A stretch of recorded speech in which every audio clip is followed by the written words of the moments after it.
Hey, girlfriends. Hello, hello. Surprise, surprise. I'm here on Google Hangouts this time around. It's not my favorite place because my camera on my computer is not the best. And so I always look blurry to myself. But hey, we are here.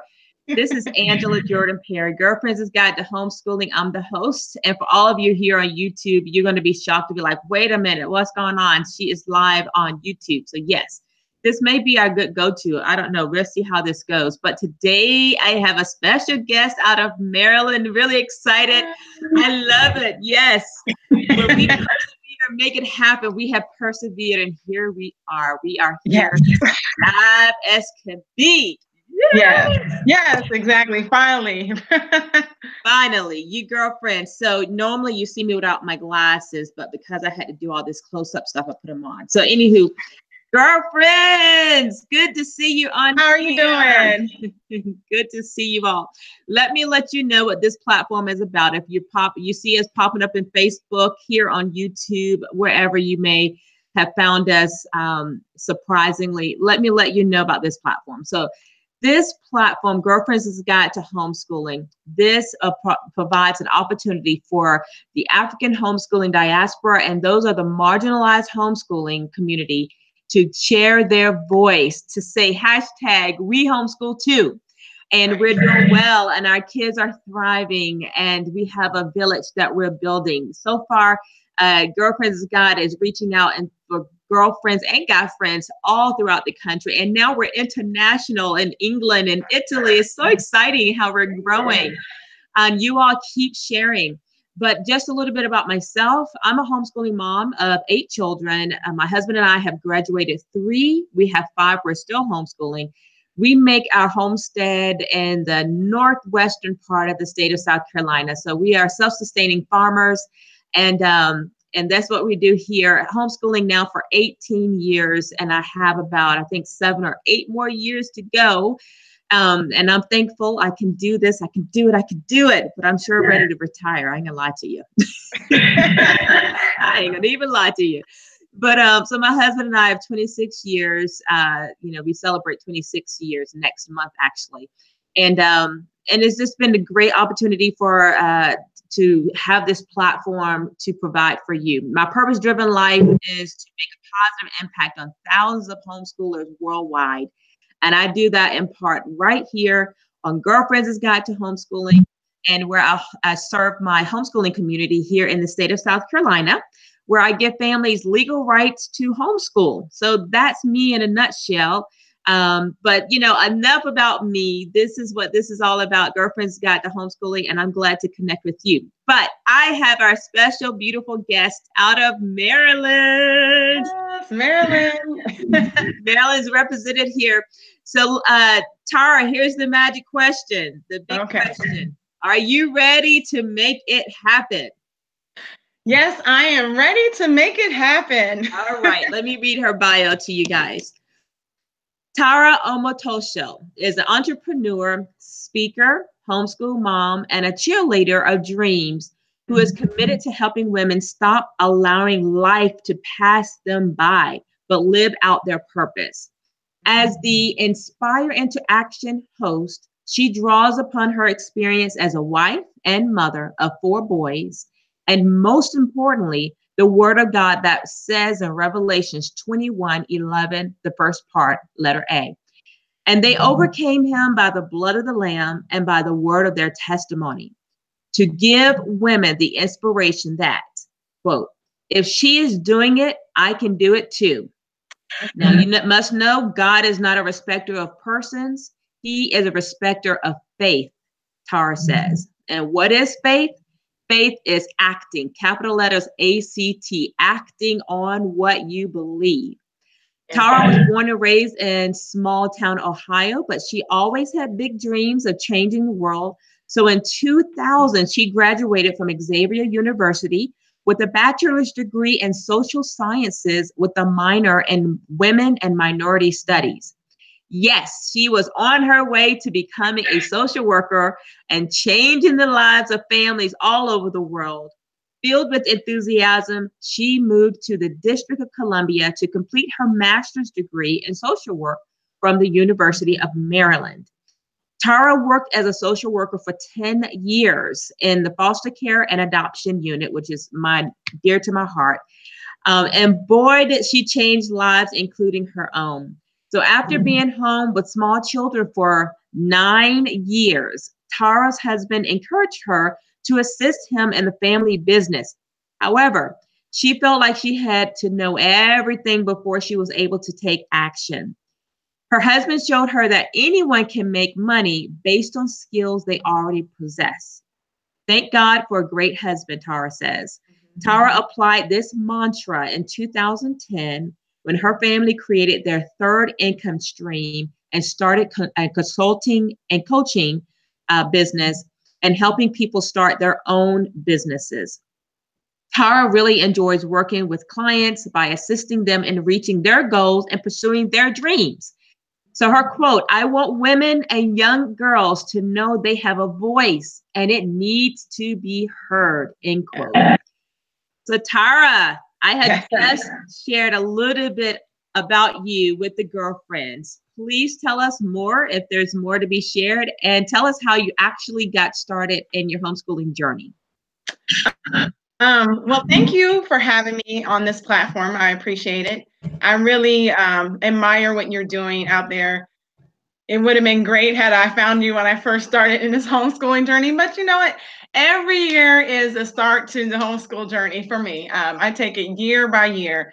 That's one thing I didn't really talk about on my bio is my journey to homeschool, and it's an interesting one.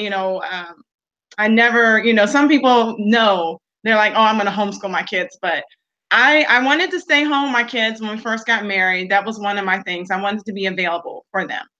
And my parents I grew up a latchkey kid, like a lot of people in my generation did, both parents working, and you sort of like raised yourself. And I wasn't fortunate to have siblings. Well, I had siblings, but how should I say, my brother passed away when I was 7. And then I have a half sister that I did not meet until I was 13. So I have siblings, but none of them were in the house with me. So I was basically on my own. My parents, worked at General Motors, and that's what it was. But I didn't want that for my children. That's what they thought was best for me. But I wanted to be available. And if someone needed me to come pick them up from school because something happened, I could be right there. So my goal was to stay at home with them. And then when school started, to get them on that bus and go to school. And with our first son, he did go to public school in kindergarten. But as soon as we got in there, I knew that it was pretty much the wrong choice. The first day, I couldn't even walk him to his classroom. They were like, "No, this is," I'm like, "Oh, okay," because at this time, this was back in, what year was this? I can't remember. My oldest son is 12. So, it's like 6 years ago, they were having all these shootings at the schools and things like that. So they were really heavy on security. And I understood that, but I'm like, this is my first time, my first son, my first child, taking them to kindergarten. You mean I can't take them into class? And so that was a big disappointment. And then there's a lot of things happen in his just kindergarten. Kindergarten is supposed to be fun. You're supposed to have a great time in kindergarten. And he wasn't having a good time. So by the time Christmas time came, he did not want to go back to school. And this was a child that loved school, loved interacting, and he was in preschool and things like that. And he loved that. But he did not like going to public school. And it just became problematic. But the funny thing about my homeschool journey, too, is that I left out, I had a lot of homeschooling friends. And they would always say, "Why aren't you homeschooling?" I'm like, I don't see how you can do that. I mean, I enjoy being my kids, but I want some free time, mind you. And it goes back to me being the only child. I sometimes like to be alone. And so you can't really do that when you have children. But, I still had those little bit of selfish tendencies that I wanted to still do that. But it became quite clear when my second son, after my first son, we did that public school year stint. We decided to go to a Christian school. We thought that might be better. So we were paying the tuition to go to a Christian school. It was a good school, good for my first son. My second son got into that school, and he was having a positive experience. However, he got suspended when he was a kindergartner. They used to take tests. I know your eyebrows are. I know exactly. He got suspended when he was in kindergarten. They were taking tests and things like that. And the teacher, he was looking on someone else's paper. I mean, it's his first time ever having tests and things like that. And there was only 5 kids in this classroom. And I asked her, I said, well, can you move him in the back or on the side where this is not a temptation for him? And she's like, well, how do you expect him to learn if he doesn't learn now? And I'm like, that just seems odd to me. We're asking a 5-year-old to deal with big some issues that adults haven't even dealt with. And you're asking them to be that controlling of themselves. And I was flabbergasted. I was very upset. I mean, he came home and he didn't even understand what was going on. He didn't understand at all. So this happened like in February. So here in Maryland, it snows periodically. So the day that he was supposed to be suspended was a snow day at the school and they were closed. And so I brought him back Tuesday and they were upset that I brought him back because he didn't serve his suspension. I was just like, oh my gosh, we're not coming back here. We're not coming back that day, that summer, that if anybody was going to break my children and mess up, it would be me and my husband. And we have to deal with the consequences. It's not going to be another teacher, not going to be exactly. So it was just this crazy. So we've taken homeschooling year by year. There's some kids, one of my children, he wasn't really up to it. He wasn't feeling it. But I mean, we just flow with it. We try to make it interactive. By us having all boys, they're very active. So I do understand that. And I've had to change myself or change my teaching style, my learning style a little bit to conform to them. And I think that's really been the most challenging piece about this, is really understanding how they learn, how I teach, and how we can marry the both. Yeah. So tell us, Tara, tell me the ages of your boys and how long have you been homeschooling? The ages, first of all, are my oldest is 12. And then I have a soon-to-be 10-year-old, a soon-to-be 8-year-old, and a 4-year-old. And I've been homeschooling 5 years now.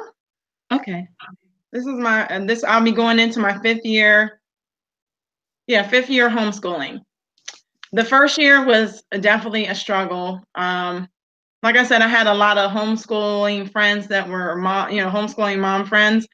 And they tried to give me the advice that they thought was good, but it was good advice for them. It wasn't really advice for me.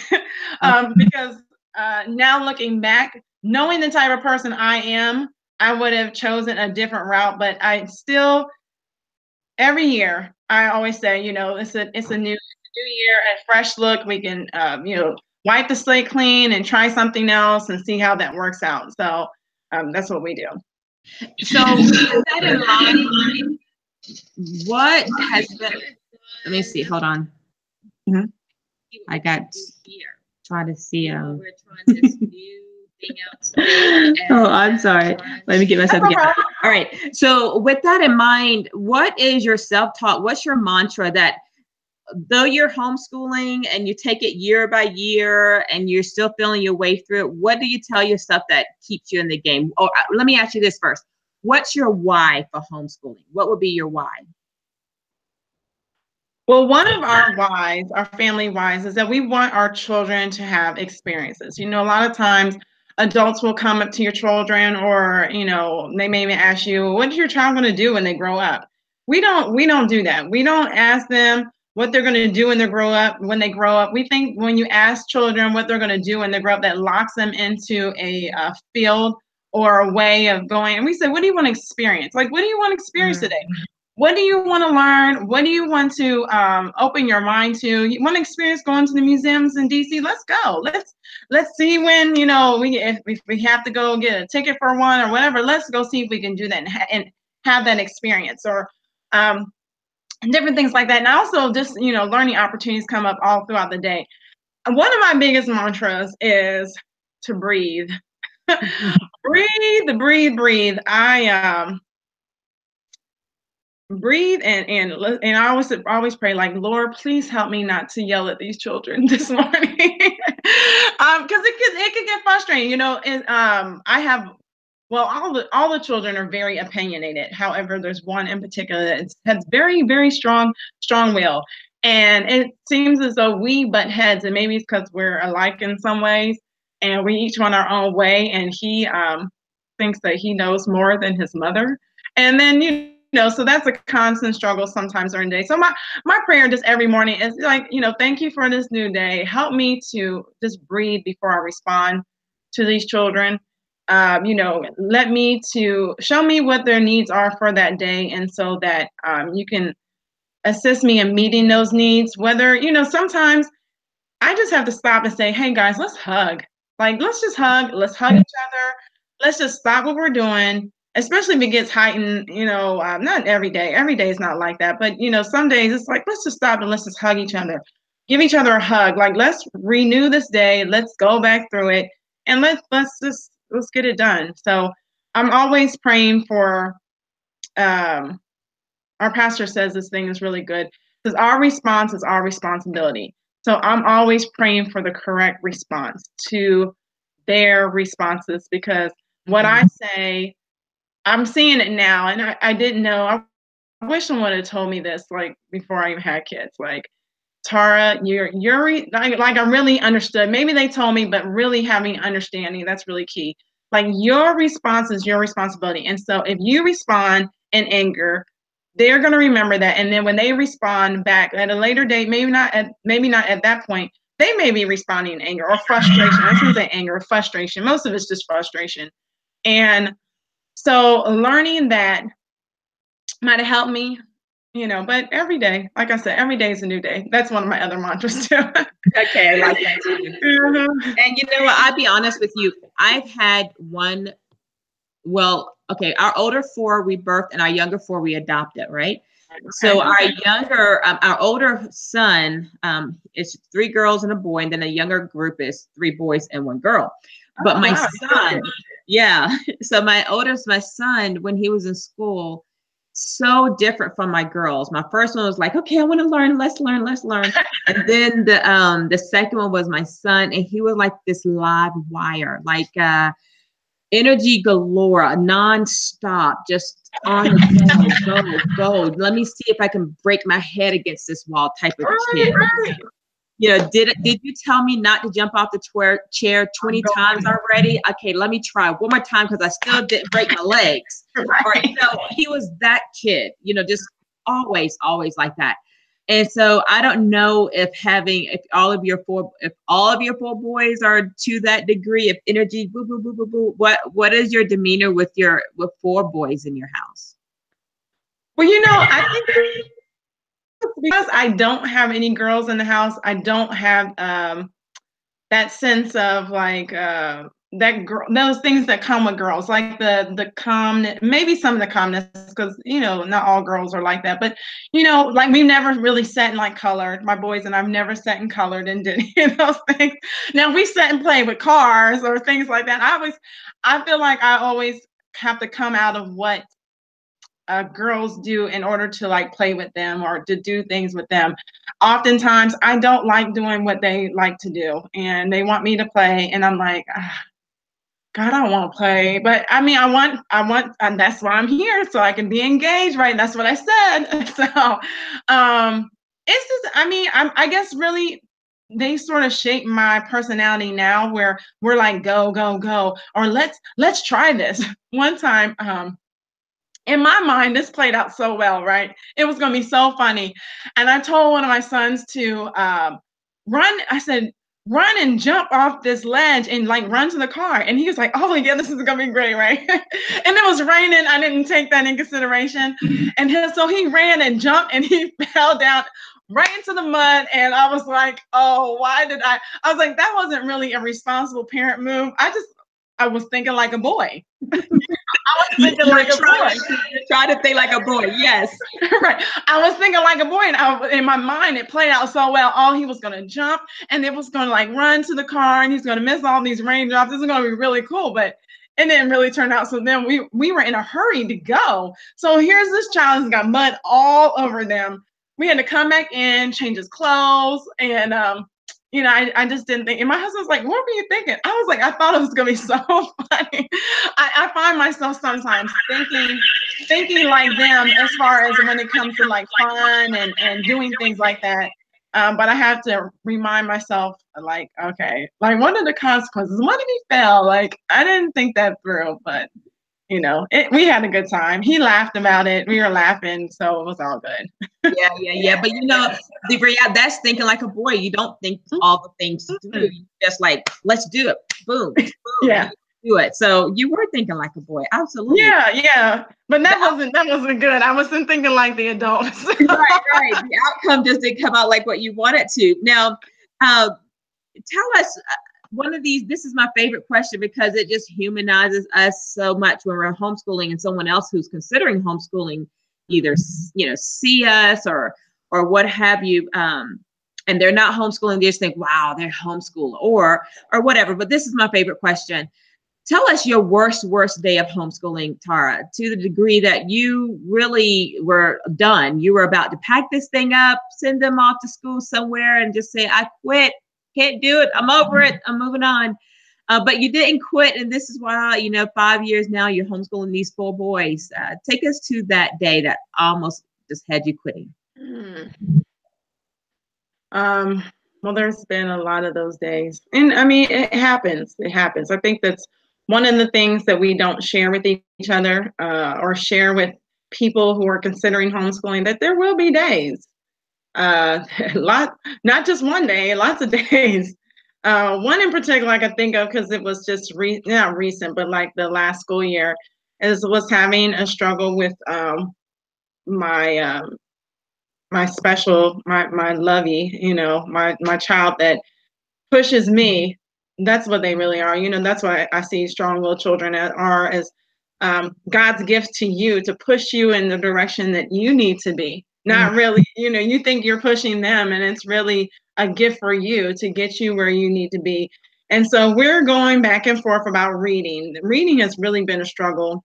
And I'm not a reading specialist. I had challenges when I was in school reading at a young age, because I had a lot of things going on in my family. Because I can remember telling you that my brother passed away when I was 7. So it's like right in that fine years of learning how to read. And so here I am trying to teach him how to read or go through this curriculum that we're using. And I was struggling with it too. And he was giving it back to me. And I just had to say, you know what?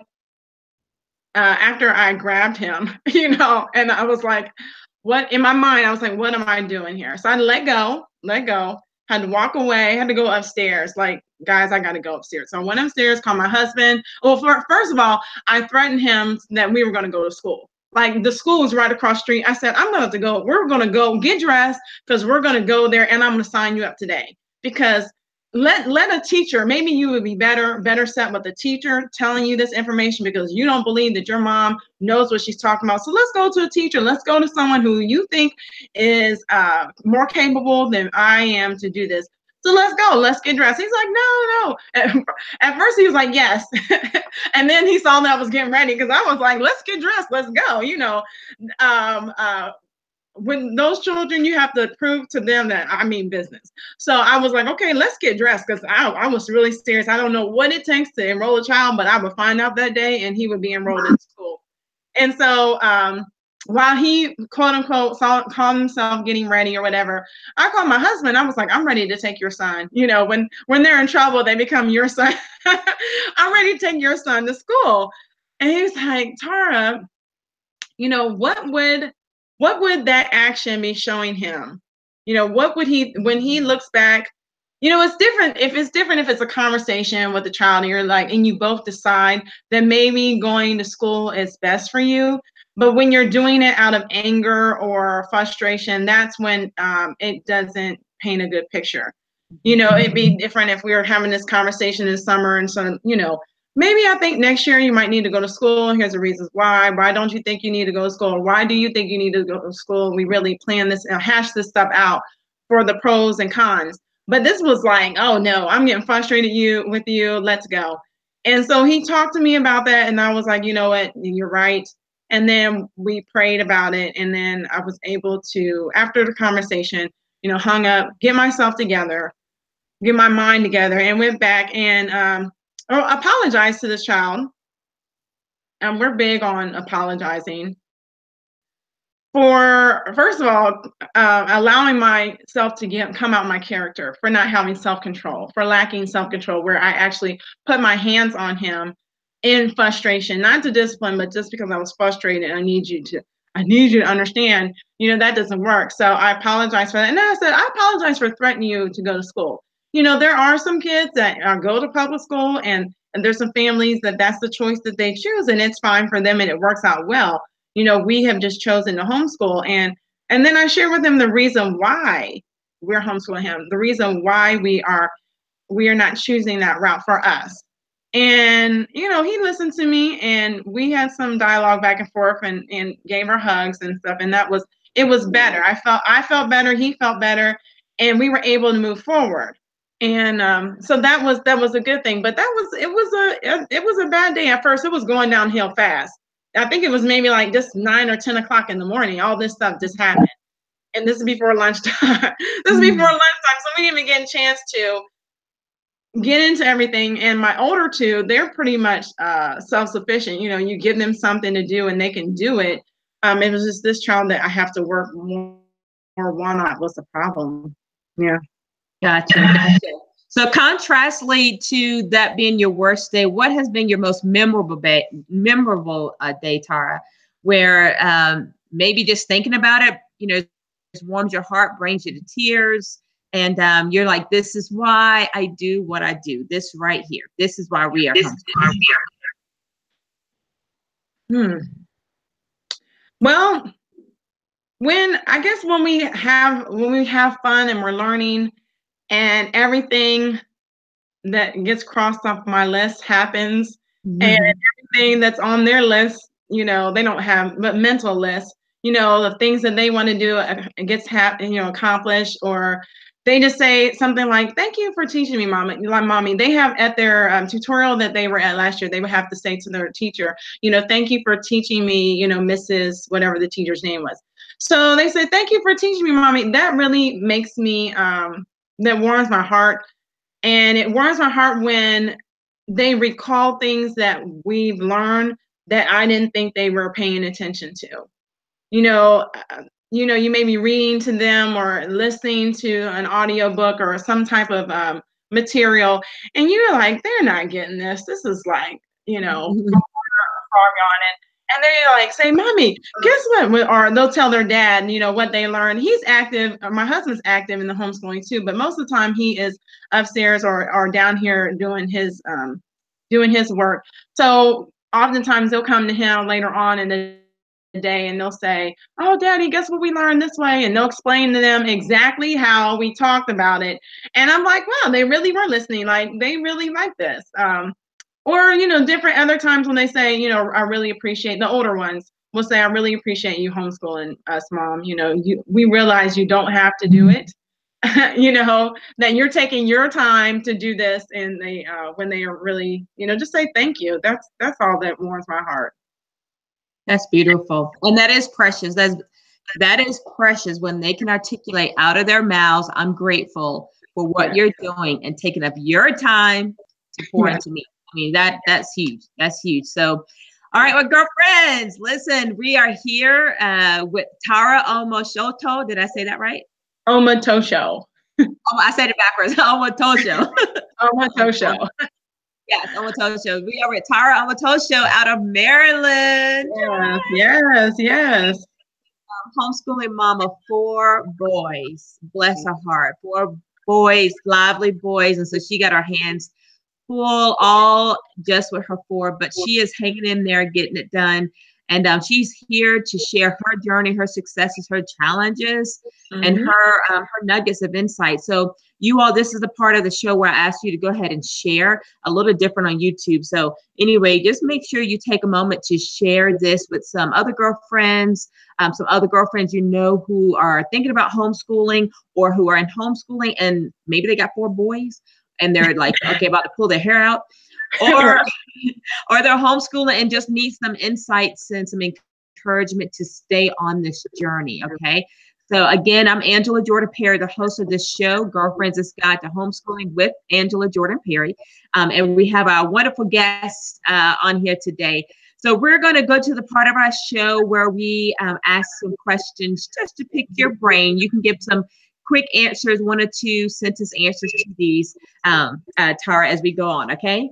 Okay. All right, so Tara, what is your, well, you already told me this. You already told me your favorite quote, so I won't ask you that again. But do you plan to homeschool all the way through to the end of your schooling journey? It would be my goal to do that. I think that I'm not sure whether it be the kids' goal.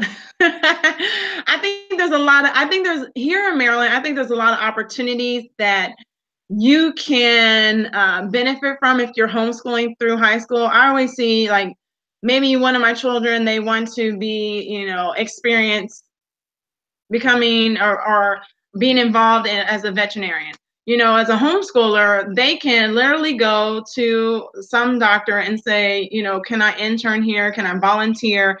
And really get that experience, whereas opposed to if they're in school, you can do that. I mean, you might be able to, depending on the school and the flexibility that they provide, but definitely through homeschooling, you can. Or if they wanted to work with one of the people in our government, you know, they can interview or intern there instead of, you know, being here, because we're already done. We're done probably at 12 or, you know, early. They still have time to go into these extracurricular or extra activities. So I think that's the benefit of homeschooling, especially, well, that's what I see as from other people, the benefit from homeschooling in high school. However, you know, I would want that to be their decision, or not their decision. I'm sorry. Let me take that back. I would want that to be be communicated and have a joint decision. I would want to hear their points, hear their positive, you know, with anything that our kids come up with. I always say, you need to sell me on this. Like, you need to tell me, you need to do your research.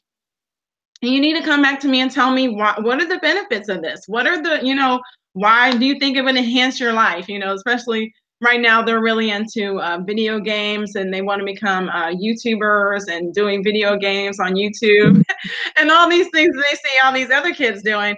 And I say, hey, you know, let's practice. So, you know, we have their computer set up to this screen recorder, so they can start practicing and articulating their words. I'm using it. I'm using what they like to help build their skills in speech and communication. So if you can communicate and tell the listeners about your video game and what you're doing here, then it's more likely that when you're talking with someone face to face, you will be able to communicate your thoughts effectively.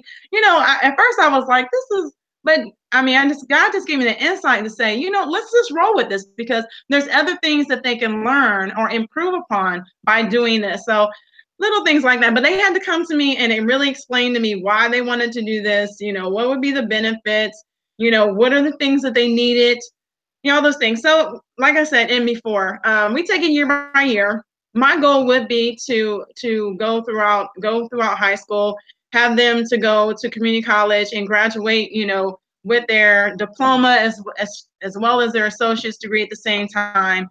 And if they choose to go to college, and it's crazy even coming from my mouth, because when I was a child, it was like, that wasn't a choice. That was just like, that's what you're doing, is going to college.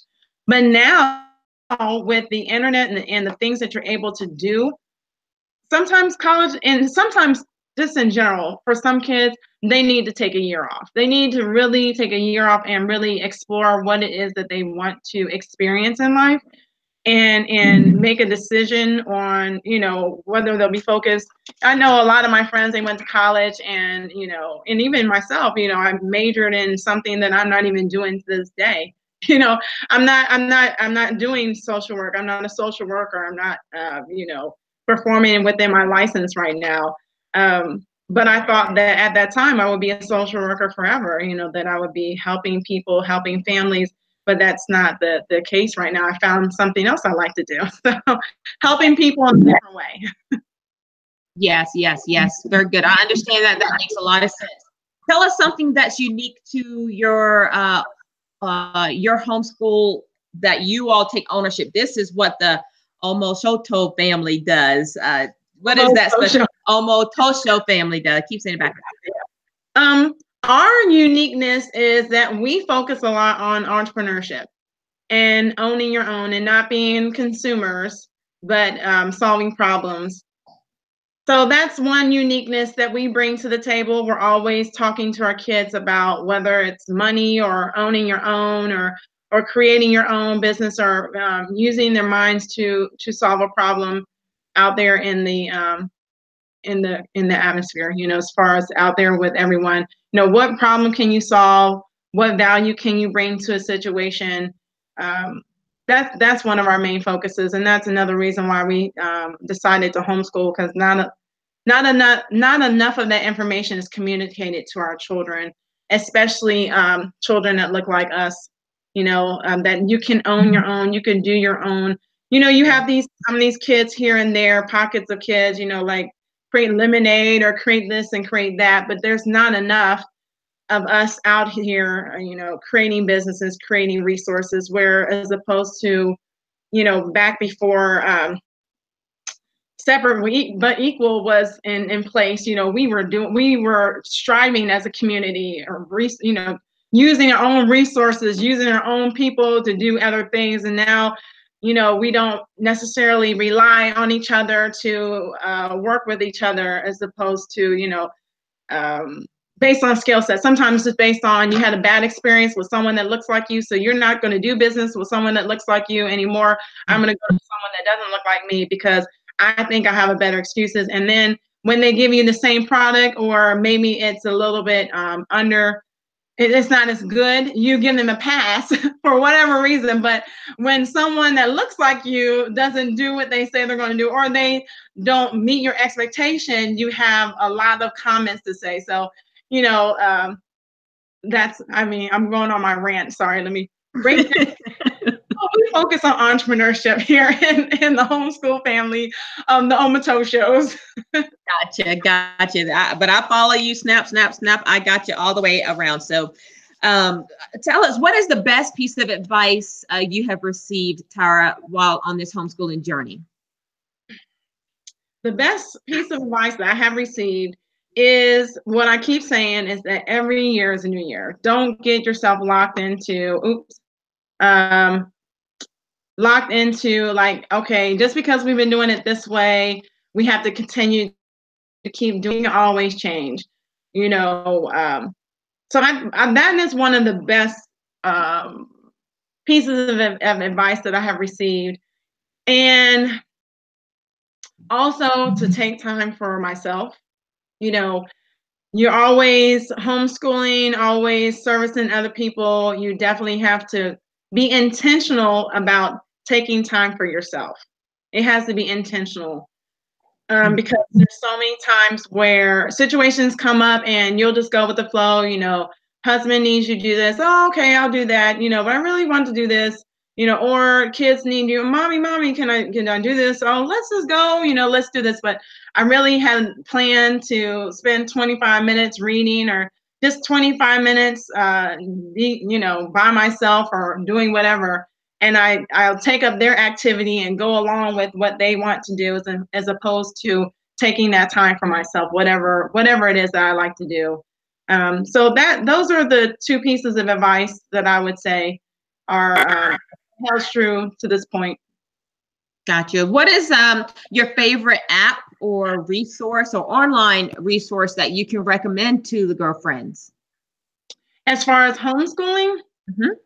Okay. Or in general, if it's homeschooling particularly, that'd be great. But if it's something else that's not, but it's pertinent, that's good.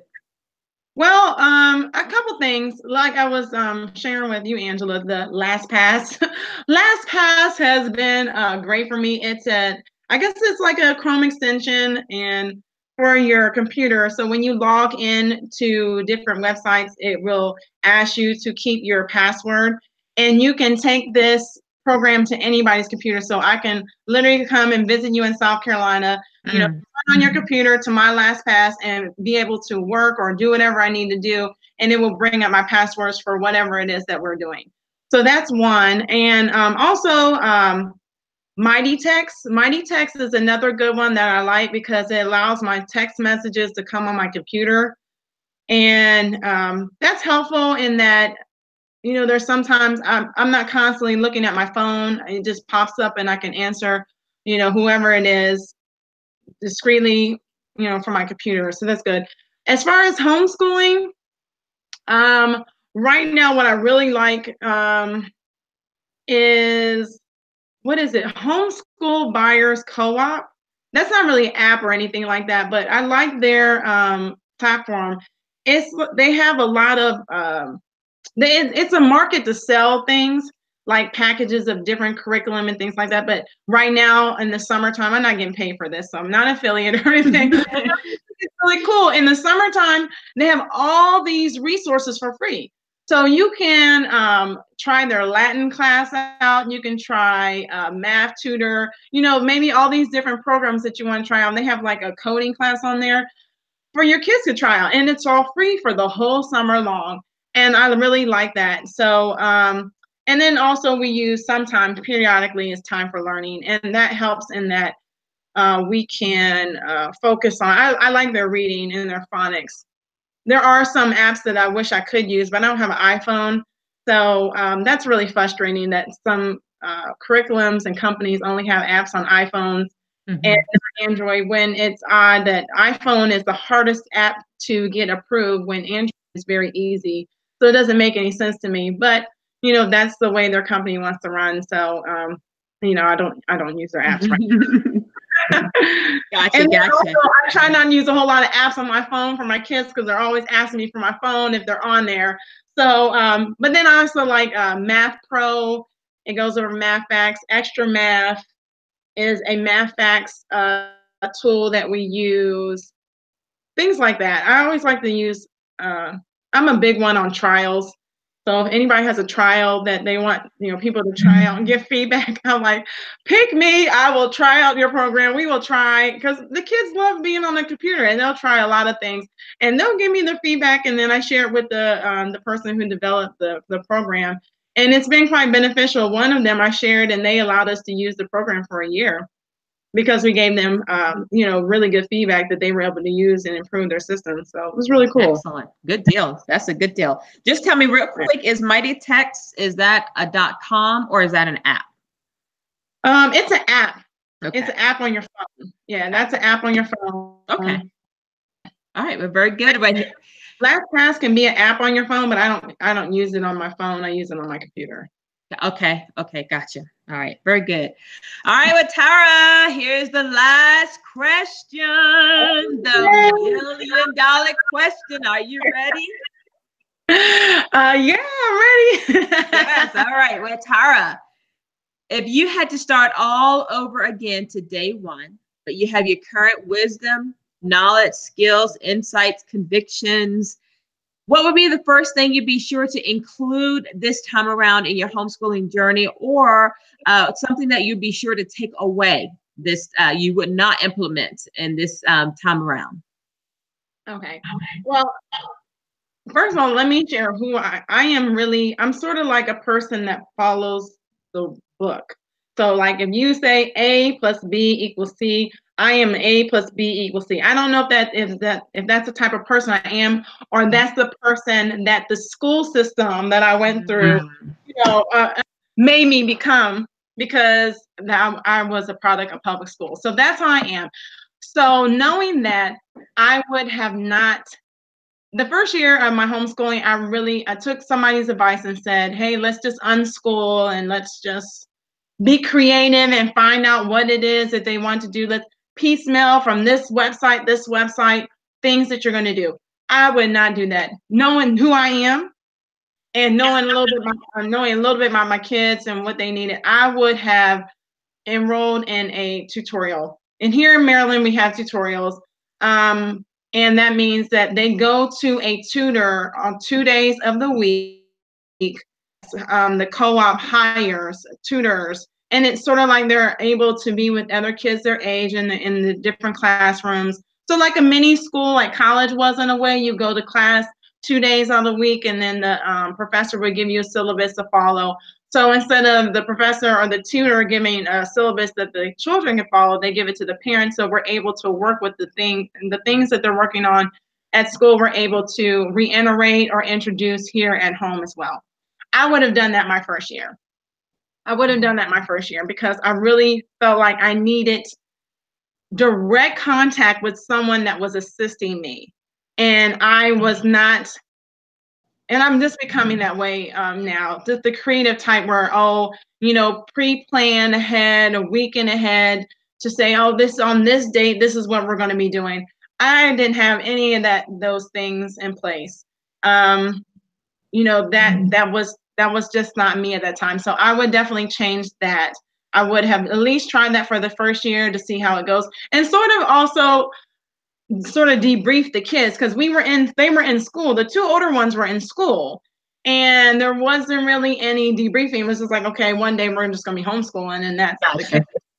So it would have really helped them to take them out of that environment that they were in and into this environment of homeschooling, maybe a little bit more smoother. And so that's what I would have done. I mean, I've tried a lot of things. I've done the tutorial, I've done the online school, and now I've done the whole unschooling, or maybe some people will say that wasn't unschooling what you did, Tara, but really the creative approach to homeschooling, I guess, and not really. So I've done a lot of things, but that was one of the things that I would do if I could change over again.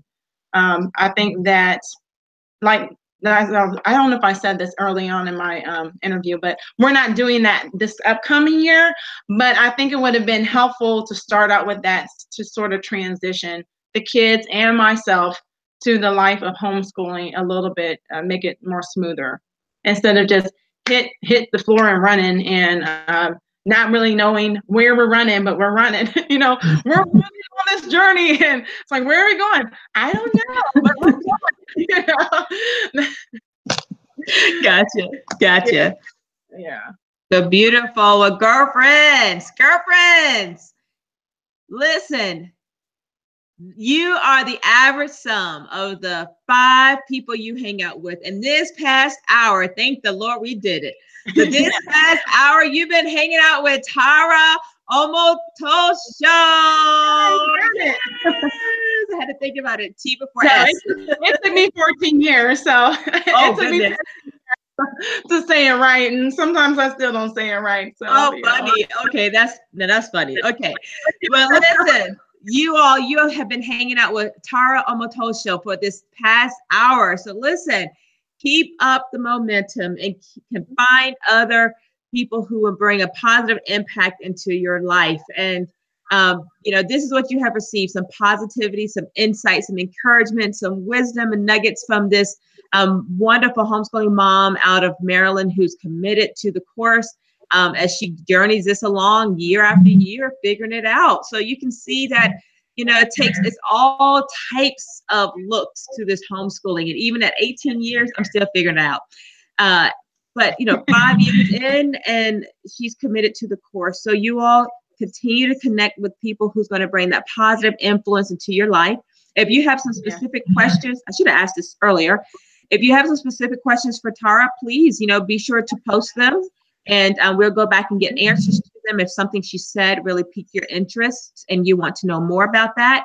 But other than that, just, be a positive resource that others can pour from. And like I said, continue to connect with other positive influences. So Tara, thank you so much for taking up your time and persevering. We got this interview done. I appreciate you. Girlfriends' Guide to Homeschooling. Grateful to you for sharing of your wisdom, your knowledge, and your insight. So a big kiss to you, and thank you very much. All the best to you. Okay. Well, thank you, Jen, for this opportunity. I really enjoyed our conversation. I always enjoy telling people about homeschooling, sharing my experience with them so they can make a more informed decision for themselves and for their families. I think that's what it's all about.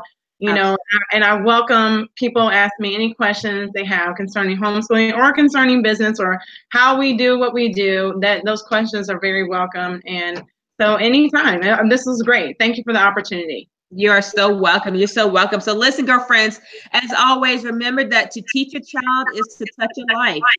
And as we homeschool, we not only touch a life, we shape the future through our efforts of homeschooling. So keep making that positive impact day after day and year after year. You can do it. Just like Tara said, some days you may want to quit. Some days you're going to have to ask for that forgiveness, restart, and get going again. But stay the course. Stay the course, because you can do it. All right. So until next time, you girlfriends, again, be sure to hit share. If you have any specific questions for Tara here, just go ahead and post them, and we'll be sure to get an answer right away. Her information, how you can get in contact with her, will be in her bio. So you can also ask any questions if you'd like to do that as well. So Tara, again, thank you. And until next time, our next interview will be coming up this week on Wednesday. And I look forward to having that time with you. All right. Take care. All right. Bye, Tara. Thank you. Bye.